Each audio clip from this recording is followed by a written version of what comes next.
Welcome to the Resonate podcast with Aideen. I'm here today with Julia Norton. Hi, Julia. Hi, Aideen. Thank you so much for having me on.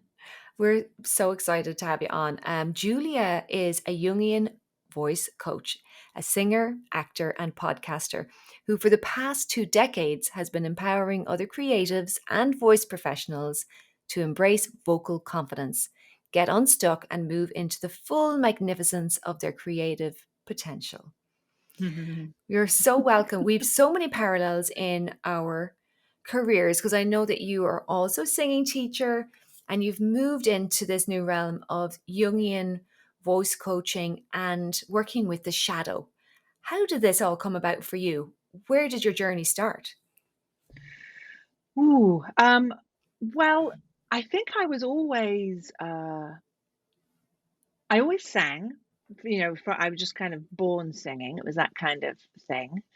And I sang in church choir because that was where I could sing. And I loved all the close harmonies and everything. And so I started teaching harmony workshops when I was in my teens. I was like 18 or 19. And I would rent a community center and I'd teach a part harmony workshop. And the reason I'm telling you this is because I realized very soon that people were getting to tears. They'd get really emotional about what was happening. Either a breathing exercise or just the harmonics, the resonance in the room. And from that really early age, I was like, oh, I don't feel qualified to be able to handle this much emotion, right? There's a lot of emotion. I can sense that this is not just, we're not in Kansas anymore, right? This is not just singing, right? This is something else. And so I feel like I withdrew from trying to share it with other people until I found voice movement therapy training in London in 1998. So I did a full 2-year training with that. And that voice movement therapy is like an expressive arts therapy using the voice as the main tool. It comes from the work of Alfred Wolfson, who was a World War One stretcher carrier. He suffered from post-traumatic stress syndrome and was having oral hallucinations. And the quick cliff notes is he cured himself because he had been a singing teacher prior to that by singing the sounds that he could hear in his head. Right. And so by singing the sounds that he heard from the screaming, dying men in the trenches, he actually healed himself from the PTSD and went on to have this rather extraordinary voice practice in London. He moved to London and his singing students had like 4 and 5, 6 octave, 7 octave ranges. I mean, crazy, crazy ranges because his approach was use all of it, right? Use all of your voice from the highest squeaks to the lowest rumbles. So that course introduced me to shadow work because there was a lot of Jung in there. And I've Jung, kind of as been in in the there. psychologist. So, Yes, Carl Jung. Carl Yes. Jung, yeah. Yes. Thank you. And so that's kind of how it set off into the shadow realm for me, was in that training. And that was now 25 years ago ish, 20 years ago. How do you explain shadow work to someone who doesn't know what that is yet? Well, it's if you think about it as if you were naturally inclined to be a poet, right? If you're maybe a sensitive child who wanted to write poetry, but everybody in your family was athletes or really into American football or, rugby or something like that. It may be that your tendencies to want to write poetry will go into shadow because it didn't fit in with your home environment. Sometimes it doesn't fit in with the culture that you're raised in or the community, right? So things that aren't helpful or acceptable when you're forming your identity can get pushed into shadow. Now, also, what goes into shadow is also the things that are unacceptable. Laughing at funerals, throwing your cat in the bin, anything like that, anything horrible like that also would go into shadow. And most people don't have inclination to do those things, but if you did, that would go into shadow too. But lots of positive things go in there. Anything that doesn't feel right. So, like with some cultures, it might be speaking at great volume, right, wouldn't be acceptable culturally. So that would go into shadow. So they might have to work harder to project, right? So Yeah. that's the Cliff Notes version of what the shadow is. I'm really curious to know what you learned about yourself through that process. Ooh, straight for the jugular. Let me see. Um, what I learned, well, I think in the initial process when I was doing my voice movement therapy training, I had come from having this very pure, clean, kind of crystalline voice, you know? Hmm. I actually remember it getting molded that way by my choir teacher because it was very open and quite breathy as a kid. And he wanted me to sound like a choir boy, cathedral choir type of that sound. Um, so I had naturally gone on to singing folk, a lot of Irish, actually, Irish, Scottish, and English. The most tragic ballads I could get my hands on. I mean, that was the stuff I really loved to sing. Um, and so I did a lot of work at folk festivals, and then I went to this training, and I realized that I kind of had two modes because I don't know about you, but I went to every voice workshop that was available, like in my teens. It was like Czech gypsy singing or Bulgarian singing or South African, whatever. I went to all these things, and I was able to do this quite loud calling style, right, and like the Eastern European style calling style. Um, all this very clean, fluty folk style, if you like, and in my training, I learned how to kind of identify different aspects of myself that had different qualities of voice. I started to learn that it wasn't just one or the other. There are places in between, and um, taking up space, I suppose, is okay. It's not going to get you killed, right? Because Yeah. sometimes it can feel that scary. Yes. You don't realize that's what it is when you don't want to get on stage, but it can feel pretty intense. So that was kind of the first stage for me, that taking up space was kind of okay. I love that because I feel a lot of people don't feel they have permission to Mm, speak. So there's this feeling of I'm not worthy of speaking, or I need someone hmm. else to give me an opportunity to speak. I need to put up my Right. hand to speak, and it's not safe for me to speak unless Mm, I'm invited mm, to speak. And that not mm, everybody's just very different. I mean, our mm, personalities are very different. mm. So whatever is the part of you that you don't want to look at, that would be the shadow for you. Whereas for someone else, it could be like, say, for instance, I might have been very gregarious and very outspoken, but I wouldn't have spoken about my feelings. I didn't feel safe Right. to express Right. unhappiness and things like that. So a lot of emotional stuff got put away, even though I seemed very confident with my voice. So that would have Right. been my version of the shadow, right? Right. Yes. Except there's another little kind of nuance to it as well, because the stuff that we feel uncomfortable about and keep small, that's not as much shadow because we can see that. Shadow we can't see, Yeah. right? Shadow is very hard to access because it lurks in the unconscious. It's gone into this unconscious area. So how you might um, how you might identify what's in your shadow, one of the ways is to work with triggers. So it could be so it could be, so here's an example. I remember during that training being introduced to the work of Meredith Monk. Do you know Meredith Monk? No.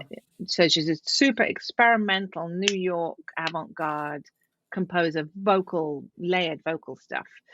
Um, and I was listening on the train. I was going from London to Sheffield to go and visit my mom, and I had this Meredith Monk CD, and it was lots of squeaks and extended vocal technique and rhythmic stuff and wailing. And it made me so angry. Like I had a really visceral, triggery, angry feeling about this. Wow. And it turns out that's how I wanted to sing, right? Like I didn't realize it at the time. I did not realize it at the time. And it was like, who is this woman making this racket? And it's a terrible, it's just, and this is somebody who professes to feel really, really open about the human voice and it's all lovely and whatever you've got, I love it. But in my, late 20s, sitting on that train that particular day, I had this really strong visceral reaction to Meredith Monk.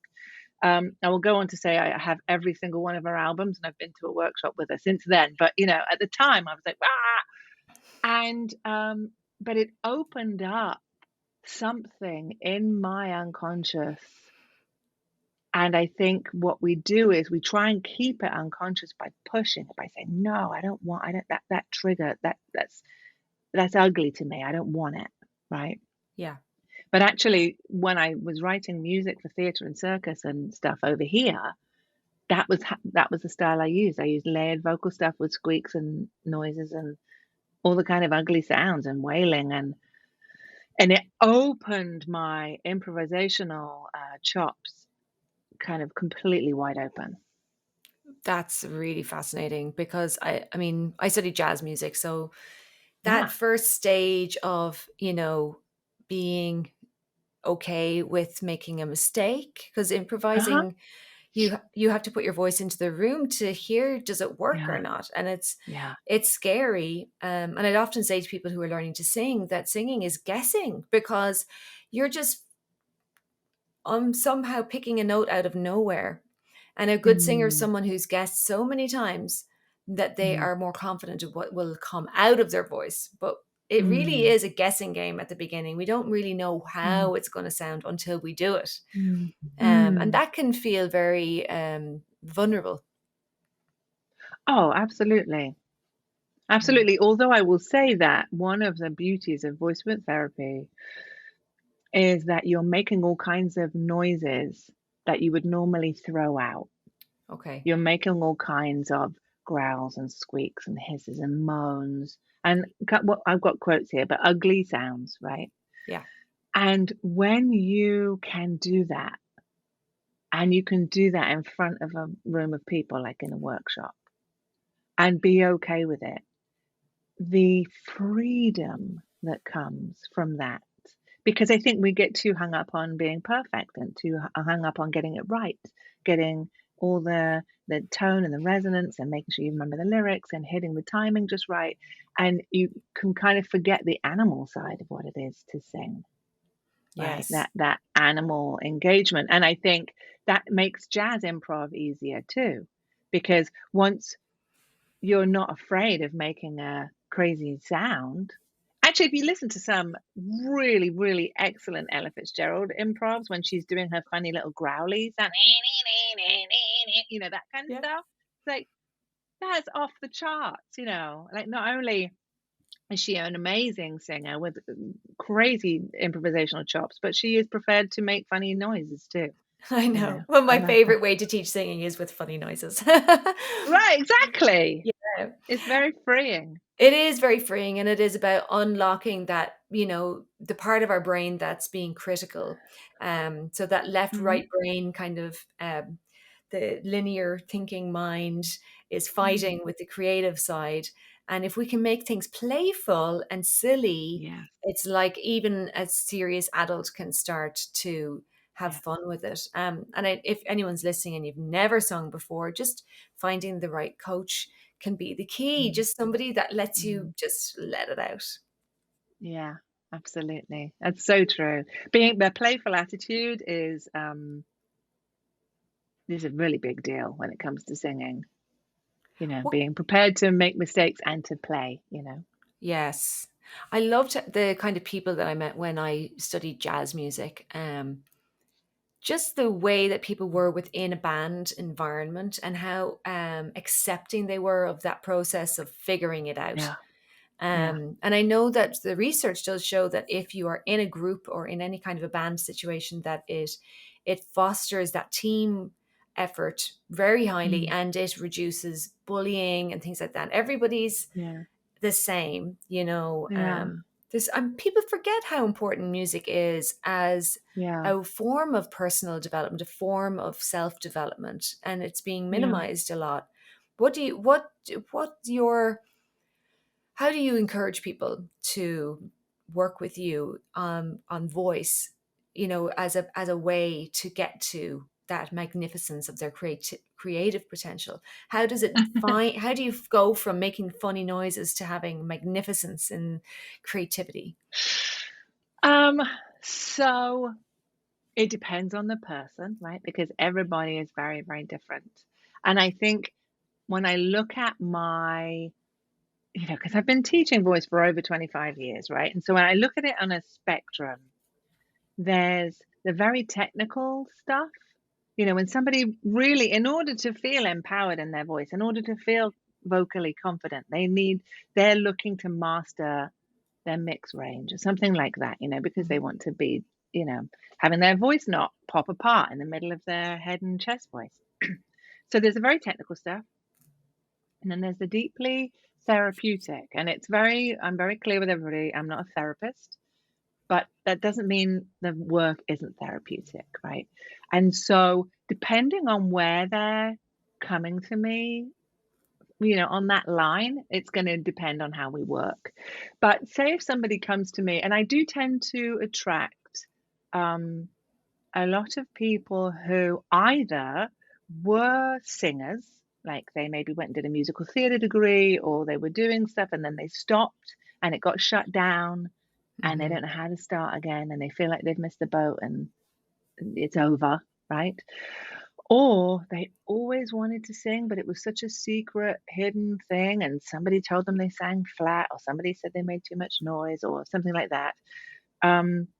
Those are kind of like the people I tend to draw most to me now. And I think when I was first teaching, I worked with a lot of people with abuse histories, eating disorders. It was much more intense work in that respect. But now it's people who are shut down in one way or another. So we work on freeing the body, obviously. So it has to be a somatic experience. So a lot of movement, centering, expanding their vocal range, working with volume, different textures. I want you to have all the paints in your paint box, that kind of thing. And then working with the emotions that come up as we work. So when somebody has very strong emotions, maybe a memory, maybe a physical trigger, I will, I'm intensely focused on keeping a safe boundary for people, and I can hold that person in a space where they're safe to go through that feeling. Maybe we'll bring in drawing and when I say drawing, I mean making marks on paper, right? Journaling, scribbling stuff down. It's very kind of in that expressive arts therapy approach, to a point where they are having more understanding about what it is that's underneath, what it is that is bubbling up from the unconscious, from the shadow, about why they felt like they couldn't do this before. Why did they think they would die if they sang at the work karaoke event, right? Yeah. And yet their co-host that would get up there and do it and not even think about it. It's because something in your story has told you that it's not safe in one way or another. So we deal with that kind of thing until it's integrated, right? That story is integrated and seen, and sometimes it's helpful to name that sub-personality. I work a lot with the idea of sub-personalities, like we're a theater. Okay. Right? So you have different characters that come along, and so sometimes, so maybe I had a diva sub-personality, and she takes up a lot of room, and so sometimes if I notice her coming and it's not helpful, at least I can catch her before she comes in because I'm so familiar with her. Does that make sense? Yes. I think we can all be caught up in the moment at times. Mm. Um, and sometimes we want things to be just the way we want them. That's the kind of way Mm. that I would say I would, in my head, identify a diva is just, it has to be just so. Yeah. And Yeah. It's I'm not like so much. that sometimes too, Yeah, but there are times when absolutely. that just makes life much harder if, Yes. I don't have that control, or if it's going to make it very difficult for someone else to do what they're doing because they can't give me what I'm hoping for, and Yeah. Yeah. expectations are being dashed and I'm just making a fuss. And I Yes. believe that it's safe for me to make a fuss, but I actually don't want to make a fuss if it's not going to get me anywhere, because I just hate that. Right. And I think my point, what I meant more was, understanding that we have different sides of ourselves, different personas actually that come out in different situations. And what the Jung said, until you make the unconscious conscious, it will rule your life and you will call it fate, right? So if you are unaware of your diva or your antagonist or your sloth or whatever, then they will interfere with your life. They will run the show and you don't even see them coming. You're projecting all the results onto everybody else around you and you can't do anything with that. So Hmm. it's all about self awareness. It's all about understanding yourself. And there's no judgment in any of it, right? There's no judgment in any of it. I can understand sometimes, like you were saying, sometimes the diva can be really useful when you've got to get on a big stage in front of hundreds of people, feeling like you could raise your arms and take that space. You need her, right? Yeah. But not necessarily at Thanksgiving, right? Yeah. Not necessarily at a family dinner. It's not going to help. It's not going to help anybody, right? Yeah.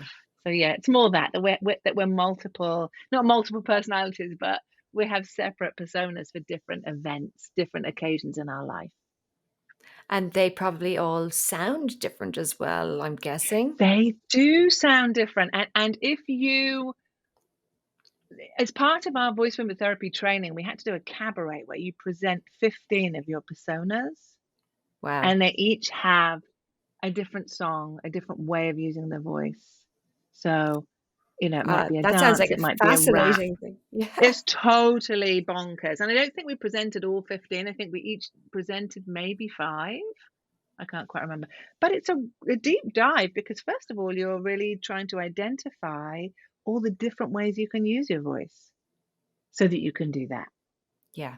Because otherwise, you're just going to sound somewhere in the middle all the time. Right? And where's the fun in that? When you're trying to train to be a coach who can take people to the moon and back in a way, Yes. of trying to show them all the places they could go with their voice, you kind of have to be able to do that yourself as well, right? I mean, Yes. Oh, absolutely. And to I feel like you're offering people like a map, but you're saying you can get from here to here on this road, but here's the road less traveled, and here's the high road, and here's the low road, and here's the right, cross country road. And, to really start exploring and seeing it as a form of an exploration of yourself and your life. And that's right. that just brings in that idea of it's a playful, less serious thing as well. Yes, yes, absolutely. And I have people bring costume elements and the play saucepans and I mean, it's fun. And the thing is, you get to try on all these different things, and often they'll come from an authentic movement journey where and that's part of um, the dance movement therapy kind of approach where you'll move from impulse and then we add voice right to Mhm. that. So sometimes sounds and songs will come from that you didn't even know you could sing that way, and people will be like, I didn't even know I had that voice inside of me, right? So that, wow, who would sing like that, right? What kind of song would they sing? And you can try all those things on, and then you don't have to hang on to anything that you don't want to, right? You totally get to choose. It's so much about choice. But if we don't try all the things, how can you know what your authentic voice is? Because the voice you've been talking with your whole life might not actually be your authentic voice. Now that's trippy to me, right? Because if you've been conditioned into being quiet or not taking up space or not singing high notes, then maybe you haven't even found your authentic voice yet. Da, da, da. It's about to Looking at each other. happen. You've created all this suspense now, so we're all going, it's going to pop out any second, my authentic voice. But it's beautiful. It's beautiful. And, to not be critical of our voice when it's doing weird things. I mean, Yes. sometimes, you are moany, and sometimes you're sad, and sometimes you're Yeah. happy. And there is sometimes that bit of judgment, from others. If you're doing something out of the ordinary, it seems to put everyone else on the back foot sometimes too. So how do Right. you handle how others are responding to our voices? Well, I think that being okay with yourself on a much broader level is going to mean that you're okay with your voice, right? The sooner we can let go of the idea that we could possibly please all the people, hey, let that go. Like right now, that idea you had about pleasing that person that you want to get a job with, or you let it all go. Like the more you can tap into who you really are, because nobody else can do that as well as you, right? So tap into like who you really are, the things that absolutely bring you joy, the gift that you can share with other people, whether that's through your creativity or how you work in the community or writing a book or whatever the thing is. And just understand you get to shine that light. And people are gonna love it, hate it, be indifferent, really, really, really doesn't matter. And it's the same as it's nobody's opinion about your voice matters except your own, right? Nobody's. And the sooner that you can, because I think it's hard for a lot of people to love your own voice. And I still have plenty of criticisms about my voice, but there are things that, ooh, I'd like to work on that so I can. I was just trying to sing a Barbara Streisand just before we came on air, actually, because of her memoir this week and all that. And I thought, oh, yeah, I need to work on that because I want that to be more ringy. But that's different from, oh, I hate my voice. I don't want anybody to hear my voice, right? And if you can't love your voice, can you like it? If you can't like it, can you appreciate that you have one that you can communicate with the people that you love, or that you Mm. can set boundaries for yourself, right? So that people don't overstep boundaries, that you can ask for help when you need it, right? Can you at least appreciate your voice? And that's the first step, right? Just sometimes baby steps is the way you have to go. Yeah, that's just wisdom. You're There you go. dropping the mic here. There we go. Is there anything else you would like to say to the listeners before we start to wrap up today? I suppose it would be that thing of if you have always wanted to sing or express yourself more fully creatively, right? But you've never done it. Start to just kind of maybe sit with why is it? Like, why? What are those reasons? Like, maybe write out the reasons why you haven't done it yet. And you can go through that list and then think, ask yourself, like, is that real? Is that a real thing? You know? Mm. And you can go through and kind of eliminate things. It's giving yourself permission to have a creative life. We're so driven to try to just exist in this super high speed, very technical, very capitalist world, Mm. that giving yourself the space to be creative is really undervalued. And understanding that every time you are creative, you're giving somebody else permission to be creative. You're going to inspire your friends and your family to do it too. So, right, take some quiet time and think, what's stopping me really? Yeah, Beautiful. that would be what I would say. That's Hmm. gorgeous. So it's the inner work, so the inner self, the Yeah, inner voice. and really listening to what's going on inside Yeah. so that Mm, then you can step out with confidence absolutely. in many ways. It's been an Mm. absolute pleasure to have you on the show today, Julia. I have been on your Instagram, so I've seen that. Everyone can check that out. And you're on LinkedIn. You've got a great website. I'll be putting all of your ways to contact you in the show notes, obviously. Yeah. And I'm really excited to share this episode. Thank you to all of our listeners. And I'm so grateful to everyone listening today. Thank you for being here, and good night and goodbye. Thank you.